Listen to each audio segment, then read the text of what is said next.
বাংলাদেশ যে সেফ আজকে আমি এটা প্রমাণ করে দেখাবো। এই যে ফোনটা এখানে রাখলাম, নেক্সট 4-5 ঘন্টা দেখবো যে কেউ এই ফোনটা নেয় নাকি। ঠিক আছে, আপনাদের কি মনে হয় নিবে?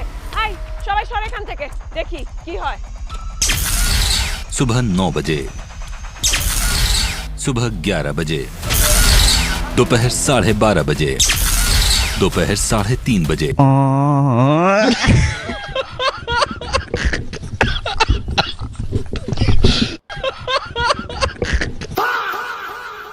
দেখলেন তো যে বাংলাদেশ যে কত সেফ। ফোনটা এত ফাটাফাটি, অনেকেই কিন্তু নিতে চাইছিল তাই না, কিন্তু নেয় নাই। কিন্তু এই যে ফোনটা একটু দেখায় আপনাদেরকে, এত সুন্দর একটা ফোন। এটা হচ্ছে Vivo Y31D।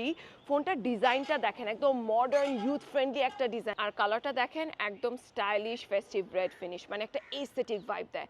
এছাড়াও কিন্তু Vivo Y31D তে থাকতেছে 7200 ব্লু ভোল্ট ব্যাটারি, যার কারণে হচ্ছে 68 আওয়ার্স স্পটিফাই শুনতে পারবেন, 27 আওয়ার্স ইউটিউব দেখতে পারবেন, আর 13 ঘন্টার উপরে গেমিং করতে পারবেন। তার মানে বুঝছেন তো, all day stress free use. আচ্ছা যাই হোক, আরও কিছুক্ষণ রাখি আমি, দেখি এই ফোনটা কেউ নেয় কিনা। আমার ঈদটা